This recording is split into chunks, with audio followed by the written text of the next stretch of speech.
Hello everyone, welcome to the session.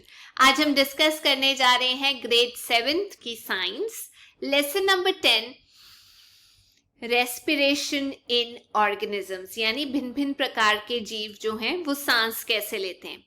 हम दिन भर में बहुत सारी फिजिकल एक्टिविटीज करते हैं जिसमें हमारी कसरत आती है, रनिंग, स्विमिंग करते हैं, साइकिलिंग करते हैं, कई बार पेड़ों पे चढ़ के अमरूद तोड़ते हैं। ये सब करते करते आपने महसूस किया होगा कि कई बार हमारी सांस लेने का जो रेट है वो बढ़ जाता है। क्या आपको मालूम है ऐसा क्यों होता है? क्यों एकदम से सांस लेने में दिक्कत आ जाती है? और ऐसा कौन सा हिस्सा है जो हम इस्तेमाल करते हैं ब्रीदिंग के टाइम पे, जो एक पार्ट है रेस्पिरेशन का?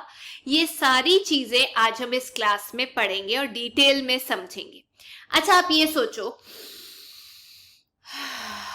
हम रिस्पायर क्यों करते हैं? देखिए, हर जीव जंतु जो धरती पे सरवाइव करता है, हर ऑर्गेनिज्म के अंदर छोटे छोटे सेल होते हैं। वो वाले सेल नहीं जो हम बैटरी में यूज करते हैं, हमारे सेल और किस्म के होते हैं, आप देख सकते हैं इमेज में। तो वो जो सेल है वो सबसे छोटा यूनिट होता है किसी के शरीर का, किसी की बॉडी का। एक स्मॉलेस्ट स्ट्रक्चर होता है और फंक्शन करने के लिए भी, काम करने के लिए भी सबसे छोटा यूनिट होता है किसी जीव जंतु का। तो ये बहुत सारे कार्य करता है जो सेल होता है। न्यूट्रिशन, एब्जॉर्ब करना, एक्सक्रीशन बाहर निकालना, ट्रांसपोर्ट करना और इवन रिप्रोडक्शन के लिए, बच्चा पैदा करने के लिए भी सेल्स का इस्तेमाल किया जाता है। हमारी बॉडी लाखों सेल्स की बनी होगी। कई बार आपने सुना होगा कि स्किन क्लीनिंग करानी चाहिए, डेड स्किन सेल्स जो है वो खत्म हो जाते हैं। तो जो आपके चोट भी लगती है, कुछ सेल्स खत्म हो जाते हैं। रोजमर्रा जिंदगी में कितने सेल्स आते हैं, कितने तबाह हो जाते हैं। तो हम ये देखते हैं कि इतने सारे काम करने के लिए हमें सेल्स की जरूरत होती है, लेकिन सेल्स को काम करने के लिए भी तो एनर्जी की जरूरत होती है। तो आखिरकार जब हम काम करते हैं, पढ़ते हैं, लिखते हैं, दिमाग लगाते हैं, सोते हैं, इन सब में एनर्जी लगती है। तभी तो हमारे पेरेंट्स हमें कहते हैं कि बेटा न्यूट्रिशनल खाना खाओ, पौष्टिक खाना खाओ, अच्छे से खाओ, टाइम से खाओ। क्योंकि एनर्जी जो है हम लोगों को या हमारे सेल्स को वो खाने से मिलती है। हम जैसा खाना खाएंगे उस तरीके का हम मतलब अपने बॉडी से एक्सपेक्ट कर सकते हैं कि बॉडी हमारी काम करेगी। तो जो रेस्पिरेशन में हमें एनर्जी चाहिए होती है वो हमें खाने से मिलती है, और इसीलिए सारे लिविंग ऑर्गेनिजम्स को खाना मिलना जरूरी है। अब आपको पता है हवा के अंदर क्या होता है? ऑक्सीजन होती है। तो जब हम सांस लेते हैं तो जो ऑक्सीजन भरी हवा है वो अंदर लेते हैं, और जो कार्बन डाइऑक्साइड भरी हवा है वो हम बाहर छोड़ते हैं। अब ये जो प्रोसेस है अंदर बाहर, ये हर सेल तक ऑक्सीजन भी पहुंचाई जाती है इसी प्रोसेस में। तो हर सेल के अंदर जब ऑक्सीजन पहुंचती है, जब हम ऐसे करके ऑक्सीजन अंदर लेते हैं, हर सेल को ऑक्सीजन की जरूरत होती है। तो फिर ऑक्सीजन अपना काम करता है, यानी कि खाने से एनर्जी लेता है। ऑक्सीजन खाने को तोड़ने में हेल्प करती है जिससे सेल्स में एनर्जी आए। तो ये जो खाना टूटता है ये एक केमिकल प्रोसेस है, केमिकल ब्रेकडाउन होता है जिसमें एनर्जी रिलीज होती है। क्योंकि इस सेल के द्वारा एनर्जी रिलीज होती है इसीलिए इसे सेलुलर रेस्पिरेशन बोला जाता है। हर जीव जंतु में आपको ये देखने को मिलेगी। हमारी बॉडी जो है वो अगर उसको एनर्जी नहीं मिलती है तो वो काम नहीं कर पाती। तो हमारे लिए ब्रीदिंग, सांस लेना और सेलुलर रेस्पिरेशन का होना बहुत जरूरी है, यानी ऑक्सीजन का होना जरूरी है। अब सेल के अंदर क्या होता है? देखो, खाना तो आप खाते हो, अब खाना डाइजेस्ट कैसे होगा, एनर्जी कैसे मिलेगी हमारी बॉडी को? सेल तक जब ऑक्सीजन जाएगी तो वो क्या करेगा? खाने को तोड़ देगा। फूड, जिसे हम ग्लूकोज बोलते हैं, वो छोटी फॉर्म में टूटता है। उसमें से क्या निकलता है? जब वो टूटता है एनर्जी निकलती है जिसे हम एटीपी बोलते हैं, कार्बन डाइऑक्साइड निकलती है और पानी निकलता है। तो ये जब काम हो रहा है एनर्जी निकलने का, जब ये ऑक्सीजन की प्रेजेंस में होता है, इसे हम बोलते हैं एरोबिक रेस्पिरेशन। अब आप इसका फॉर्मूला देख सकते हो। ग्लूकोज, खाने को एनर्जी मिली ऑक्सीजन की फॉर्म में, एंजाइम्स ने उसके ऊपर काम किया, छोटे छोटे कीड़ों ने, और ऑक्सीजन की प्रेजेंस में हुआ तो हम कह सकते हैं एरोबिक रेस्पिरेशन हो गया। आप देख सकते हैं प्रोडक्ट क्या निकला, ऑक्सीजन अंदर गई, कार्बन डाइऑक्साइड बाहर आई, पानी आया थोड़ा सा और एनर्जी। लेकिन जब ग्लूकोज टूटता है और ऑक्सीजन की प्रेजेंस नहीं होती, यानी ऑक्सीजन नहीं होता, उसे हम एनारोबिक रेस्पिरेशन बोलते हैं। ना से याद रखना, एनारोबिक रेस्पिरेशन। तो जिन ऑर्गेनिजम्स में, जीव जंतु में ये प्रोसेस होता है उन्हें हम एनारोब्स बोलते हैं। काम वही है, ग्लूकोज जो खाना था, अब ऑक्सीजन तो है नहीं, तो एनारोबिक रेस्पिरेशन के अंदर जो प्रोडक्ट है वो एनर्जी का जो निकलता है उसे हम इथाइल अल्कोहल बोलते हैं। शराब नहीं होता, एक प्रोडक्ट ही होता है, साथ में कार्बन डाइऑक्साइड और थोड़ी और एनर्जी निकल जाती है। तो ये ध्यान रखना, इथाइल अल्कोहल निकलता है। खास तौर पे ये जो रेस्पिरेशन होती है ये यीस्ट के अंदर होती है। अब आप सोचोगे ये यीस्ट क्या है? अरे एक सेल का जीव है, एक ही सेल का बना होता है जो एनारोबिक रेस्पिरेशन करता है, उसे एनारोब बोल सकते हैं। यीस्ट का इस्तेमाल हम लोग करते हैं शराब बनाने में, हम लोग ब्रेड बनाने में, इडली बनाने में यीस्ट इस्तेमाल किया जाता है, डोसा बनाने के लिए यीस्ट इस्तेमाल किया जाता है ताकि वो थोड़ा फूल जाए। तो आपको समझ में आया, एनारोबिक रेस्पिरेशन हमारे शरीर में भी होती है। अच्छा कैसे, बताती हूँ। हमारी मसल्स के अंदर होती है। जब हमारी मसल्स को ऑक्सीजन नहीं मिल पाती भरपूर मात्रा में, काम तो फिर भी करना है उसके सेल्स ने, तो फिर एनारोबिक रेस्पिरेशन होती है। मान लीजिए आप कोई कसरत कर रहे हैं, एक्सरसाइज कर रहे हैं, बहुत तेज भाग रहे हैं, साइकिलिंग कर रहे हैं, तेज तेज चल रहे हैं, या फिर आप वेट लिफ्टिंग कर रहे हैं। एनर्जी की जरूरत होगी उस टाइम पे, भड़ाकेदार एनर्जी की जरूरत होगी। मतलब एनर्जी कैसे मिलेगी? जब हमारे सेल्स को ऑक्सीजन मिलेगी। खाना बेशक उसके पास हो लेकिन ऑक्सीजन का मिलना जरूरी है। तो आप देख रहे होंगे कि उस टाइम पे इतनी ऑक्सीजन तो मिल नहीं पाएगी, तो वो जो सेल्स हैं ऑक्सीजन कम होने की वजह से वो रेस्पिरेशन जो होती है वो एनारोबिक रेस्पिरेशन हो जाती है, क्योंकि ऑक्सीजन नहीं मिल पाती इतनी ज्यादा। कम ऑक्सीजन मिलने की वजह से जो प्रोडक्ट होता है वो हमारा निकलता है हमारे मसल्स के अंदर, लैक्टिक एसिड। कम ऑक्सीजन होती है ना, काम कर रहे हो, सांस ले रहे हो, कम ऑक्सीजन पहुंची, प्रोडक्ट क्या हुआ जो सेल से निकला? Lactic acid. तो आपने देखा होगा कई बार मसल क्रैम्प्स हो जाते हैं, आई दर्द हो रहा है, दर्द हो रहा है। वो हुआ क्या दर्द? ऑक्सीजन पूरी नहीं थी, सेल्स ने अपना काम किया, ऑक्सीजन उनको मिली नहीं, लैक्टिक एसिड पैदा हो गया।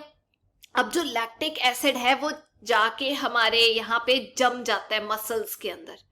अब उसके लिए क्या करते हैं? टकोर किए जाते हैं ताकि उसको सेका मिले, और जो एरिया है जहां पर लैक्टिक एसिड जम गया है वहां पर ज्यादा से ज्यादा ऑक्सीजन पहुंचे, क्योंकि ब्लड काम करना शुरू करेगा, वहां तक ब्लड पहुंचेगा, ब्लड ऑक्सीजन लेके जाएगा अपने साथ, और फिर वो जो क्रैम्प्स हैं वो ठीक हो जाएंगे। लैक्टिक एसिड टूट के कार्बन डाइऑक्साइड और वाटर में बदल जाएगा, तभी सेका दिया जाता है। अब सारा प्रोसेस समझ आ गया कि क्रैम्प्स क्यों होते हैं, दर्द क्यों होती है?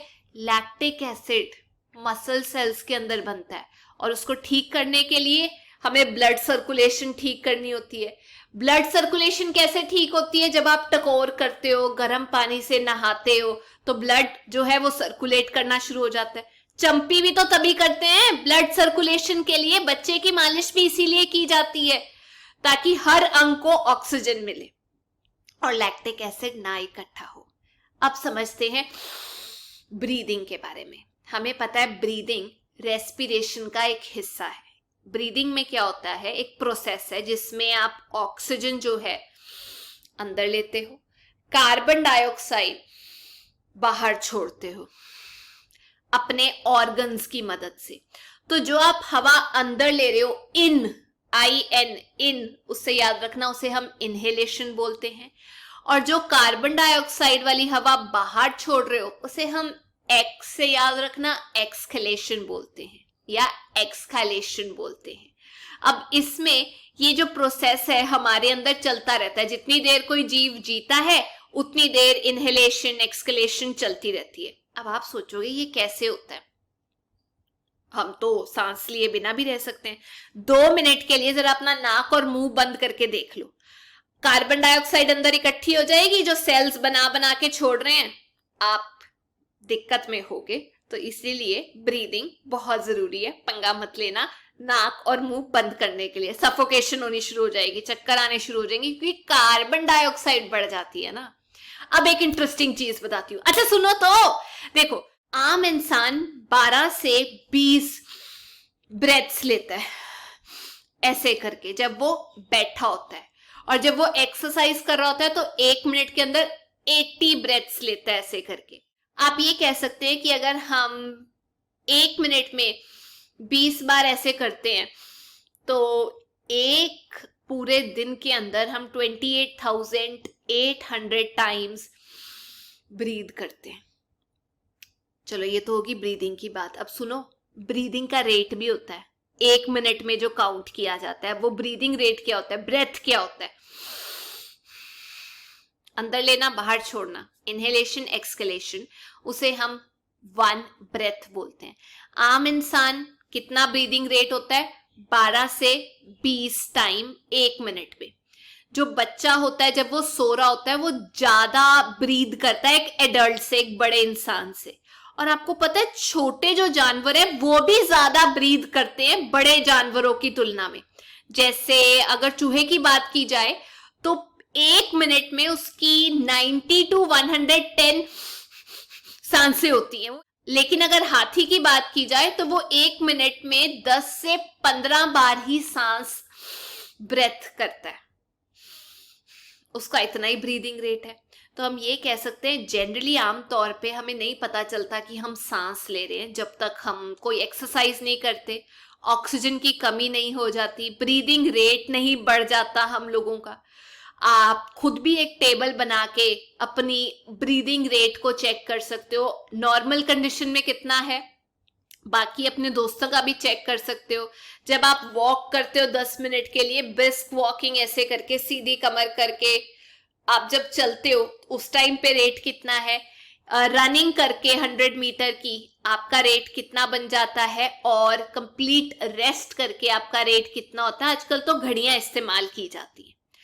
तो जब भी हम लोगों को एक्स्ट्रा एनर्जी की जरूरत होती है, याद रखना हम ग्लूकोज खाते हैं, बिल्कुल मुझे पता था ये आंसर आएगा, लेकिन जब हमें एक्स्ट्रा एनर्जी की जरूरत होती है, क्या मैं बोल सकती हूँ हम तेज तेज सांस लेना शुरू कर देते हैं। तो मतलब हमें ज्यादा एनर्जी की जरूरत है तो हम और हार्ड वर्क करते हैं, और सेल्स ज्यादा काम करो क्योंकि हमारे सेल्स को ऑक्सीजन मिलेगी, वो खाने को तोड़ेंगे, हमें एनर्जी मिलेगी, ज्यादा एनर्जी जो हमें चाहिए थी। ठीक है, भारी काम करते हुए ऐसा हो जाता है, ज्यादा सांस लेना शुरू कर देता है बंदा। अगर आप भारी सूटकेस भी उठा लो आप करते हो, होता है, आम बात है। अब हम सांस कैसे लेते हैं, हाउ डू वी ब्रीथ। देखिए ब्रीद करना, सांस लेना एक प्रोसेस है। ब्रीदिंग रेट याद है ना, अंदर बाहर दोनों को काउंट करते हैं। हम ब्रीद करते हैं, सांस लेते हैं अपने लंग्स के जरिए जो हमारी चेस्ट की कैविटी में होते हैं। आप देख सकते हैं चेस्ट कैविटी कहां पर है। जो हमारा लेफ्ट साइड का लंग है वो थोड़ा सा छोटा होता है क्योंकि वहां पे हार्ट आ जाता है, राइट साइड का बड़ा होता है, ये याद रखना, बहुत कम बच्चों को पता होता है। तो ये जो चेस्ट है, हमारी छाती है, उस सेक्शन को हम बोलते हैं थोरैसिक कैविटी। कौन सी कैविटी, थोरैसिक कैविटी। अब ये जो कैविटी है इसके आसपास रिब्स होते हैं। मैं थोड़ी पतली हूं तो मेरी जो हड्डियां है वो दिख जाती है, रिब्स ऐसे करके एक केज होता है, वो केज बनाते हैं इसीलिए उसे रिब केज बोल देते हैं। आप इमेज में देख सकते हैं रिब केज। और इसके नीचे एक ऐसे करके शीट होती है जिसे हम डायाफ्राम बोलते हैं। ये बड़ा सा मस्कुलर शीट होती है चेस्ट कैविटी के बिल्कुल नीचे। अब ब्रीदिंग के टाइम पे केज भी काम करता है, रिब केज भी काम करता है, डायाफ्राम भी काम करता है। होता क्या है, डायाफ्राम ऊपर नीचे जाता है और रिब केज भी ऊपर नीचे जाता है, बट एक डायरेक्शन में नहीं जाते। हमारी हवा कैसे अंदर जाती है, सुनो पहले, हवा अंदर कैसे जाती है, हमारे लंग्स तक हमारी विंड पाइप के जरिए जाती है। उस विंड पाइप को हम ट्रैकिया बोलते हैं, जो हमारे नाक से जुड़ी होती है, नॉस्ट्रिल से। तो जब हम हवा अंदर लेते हैं, इनहेल करते हैं नॉस्ट्रिल्स, इसे हम नॉस्ट्रिल्स बोलते हैं, वहां से होती होती नेजल कैविटी तक जाती है, नेजल कैविटी से हमारे ट्रैकिया विंड पाइप तक जाती है। जब आप यॉन करते हो, ज्यादा हवा आप अंदर खींचते हो, तो हमारे लंग्स जो हैं वो क्या होते हैं, पूरे स्केल पे फूल जाते हैं, और हम ये कह सकते हैं फ्रेश हवा अंदर भर जाती है। अच्छा, एक इंटरेस्टिंग चीज बताऊं, जब परांठे खाते हैं तो नींद आती है। क्यों आती है? क्योंकि परांठे खा के हमें ऑक्सीजन की ज्यादा जरूरत होती है उसको डाइजेस्ट करने के लिए, तो हम बड़ा बड़ा मुंह खोलते हैं, वो एक्चुअली हम ऑक्सीजन ले रहे होते हैं यॉन करके, ताकि खाना डाइजेस्ट हो जाए। मुझे पता था आप बोलोगे अरे वाह मैम क्या बात बताई है। अच्छा अब सुनो, अब ब्रीदिंग करते हुए क्या होता है जब हम इनहेल करते हैं, आप भी कर लो, इनहेल कर रहे हो, ठीक है, तो जो हमारा रिब्स हैं वो ऊपर की तरफ को आ जाते हैं और बाहर भी जाते हैं, ऊपर और बाहर। आप करके देख लो, हाथ रख के बाहर की तरफ को आते हुए दिखाई देंगे। जो डायाफ्राम है, जो नीचे शीट है, वो नीचे की तरफ को चली जाती है, ऐसे करके रिब्स ऊपर डायाफ्राम नीचे, ठीक है। इसकी वजह से बीच में जो स्पेस है हमारी चेस्ट कैविटी के अंदर वो ज्यादा हो जाती है, प्रेशर कम हो जाता है, नाक के बाहर प्रेशर ज्यादा है, हाई प्रेशर से लो प्रेशर हवा जाती है, फटाफट अंदर चली जाती है।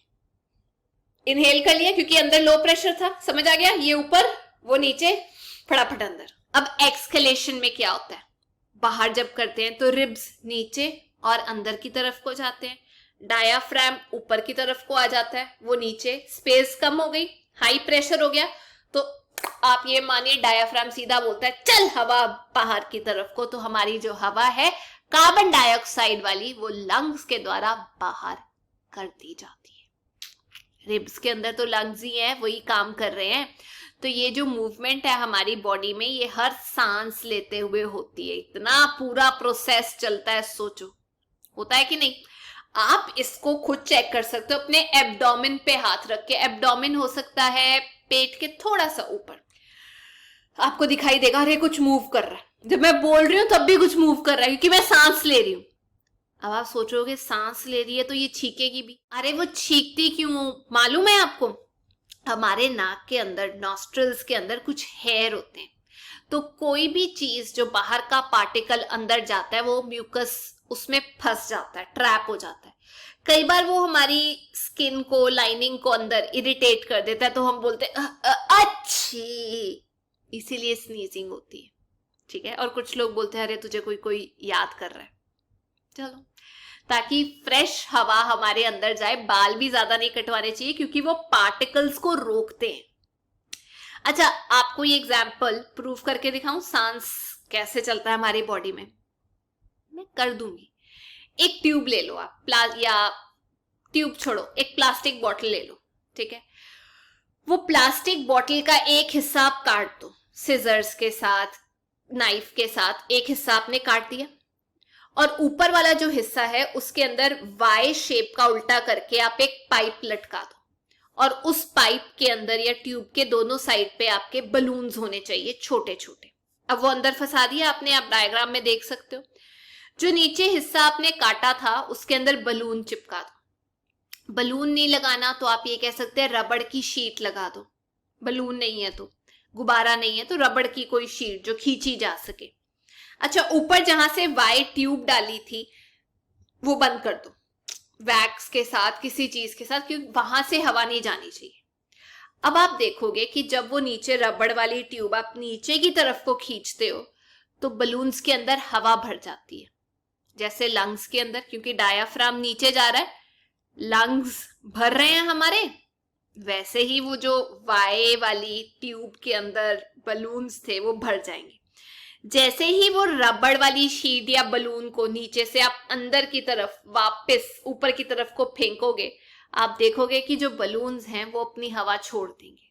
वही जो डायाफ्राम ऊपर जाकर हमारी बॉडी में करता है, सांस बाहर रिलीज कर देता है, कार्बन डाइऑक्साइड बाहर छोड़ देता है कि नहीं। Interesting experience.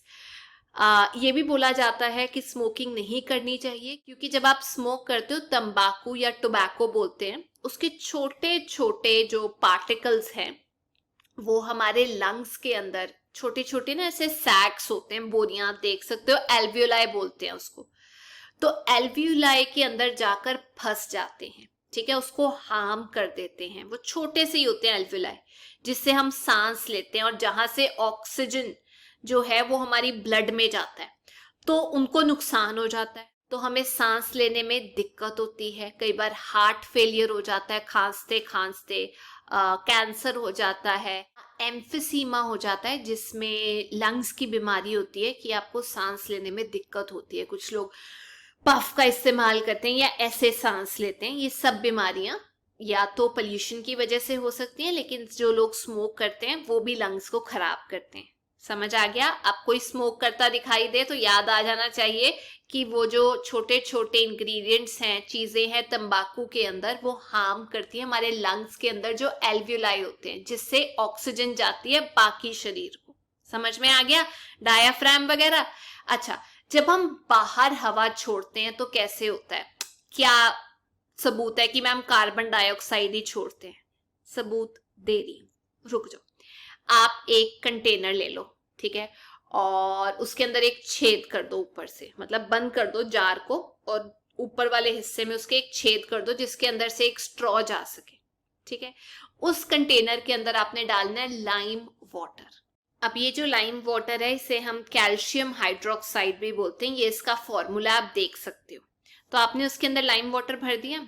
अब आपने क्या करना है, स्ट्रॉ के जरिए फूंक मारनी है उसके अंदर। स्ट्रॉ मेक श्योर करना कि वो अंदर तक गई हो जहां तक लाइम वाटर है, मतलब उसके अंदर डूबी हो। तो जब आप उसके अंदर करके फूंक मारोगे तो आप ये देखोगे कि उसका कलर बदल जाता है लाइम वाटर का। जो ताजा ताजा लाइम वाटर आपने तैयार करके बोतल में डाला था, जब आप उसके अंदर फूंक मारोगे उसका रंग बदल जाता है। वो क्यों बदलता है? क्योंकि हमारी बॉडी के अंदर से कार्बन डाइऑक्साइड निकलती है, और कार्बन डाइऑक्साइड जब लाइम वाटर के साथ मिलती है तो मिल्की सा रंग आ जाता है, दूध जैसा। है ना इंटेलिजेंट बात? तो एक बार ये टेबल जरूर देख लो। जो हमारे लंग्स हैं वो जब हवा इनहेल करते हैं तो 21% ऑक्सीजन अंदर लेते हैं, 0.03% कार्बन डाइऑक्साइड लेते हैं। जब एक्सेल करते हैं तो 16.4% ऑक्सीजन बाहर छोड़ते हैं, कुछ ऑक्सीजन निकलता है, और 4.4% कार्बन डाइऑक्साइड बाहर छोड़ते हैं। तो ये थी आज की क्लास। नेक्स्ट क्लास में बाकी जानवर कैसे ब्रीथ करते हैं उसके बारे में हम पढ़ेंगे। पर जाने से पहले 2 सवाल का जवाब जरूर देना। सबसे पहला, जब आप इनहेल करते हैं तो डायाफ्राम ऊपर जाता है या नीचे जाता है? ये पेपर में पूछा गया था। और दूसरा, एक नॉर्मल ह्यूमन बीइंग के जो ब्रीदिंग रेट है वो कितना होता है पर मिनट? तो ये थी आज की क्लास। अगर आपको वीडियो अच्छा लगा, please make sure you like, share and subscribe. Till then, take care, bye bye.